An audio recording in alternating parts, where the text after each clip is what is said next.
நான் சொல்கிற இந்த 3 ஹேபிட்ஸ் உங்களுக்கு இருந்தால் நீங்கள் என்னதான் சுத்தமான கிராமத்தில் இருந்தாலும் நீங்கள் சேஃப் இல்லை. நிறைய பேர் நினச்சிட்டு இருக்காங்க, நம்ம கிராமத்தில் இருக்கோம், இங்கே காற்று சுத்தமாக இருக்குது, நிறைய வேலை செய்கிறோம், நம்மளுக்கெல்லாம் சுகரே வராதுன்னு. ஆனால் அது உண்மை இல்லை. நிறைய ரிசர்ச் ஸ்டடீஸ் படி பார்த்தா சிட்டிஸை விட ரூரலில் தான் இப்போ டயபிட்டிஸ் அதிகமாக பரவிட்டு இருக்கு. அதுக்கு காரணம் இந்த 3 டேஞ்சரஸ் ஹேபிட்ஸ் தான். Number 1, white rice overload.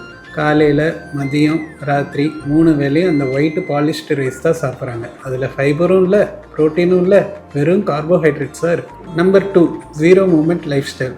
ஒரு காலத்தில் பக்கத்தில் இருக்கிற கடைக்கு போகணும்னா எல்லோரும் நடந்து போகணும், இப்போ அதுக்கு கூட பைக் எடுத்துகிட்டு தான் போகிறோம். ஸோ ஃபிசிக்கல் ஆக்டிவிட்டி ரொம்ப கம்மியாயிடுச்சு, அதனால் சுகர் எல்லாருக்கும் ரொம்ப ஹை ஆகிட்டு இருக்கு. நம்பர் 3, எனக்கு ஒன்றும் வராதுன்ற மைண்ட் செட். நம்ம கிராமத்தில் தானே இருக்கோம், நம்மளுக்கெல்லாம் எங்கே சுகர் வரப்போகுதுன்னு நிறையா பேர் நினச்சி செக்கப் கூட பண்ண மாட்டாங்க. ஆனால் சைலண்ட்டாக சுகர் பார்த்திங்கன்னா அவங்க எல்லா உறுப்பையும் டேமேஜ் பண்ணியிருக்கும். ஸோ இந்த வீடியோவை கிராமத்தில் இருக்கிற உங்கள் ஃப்ரெண்ட்ஸ் அண்ட் ஃபேமிலி ரிலேட்டிவ்ஸ் எல்லாருக்கும் ஷேர் பண்ணுங்கள்.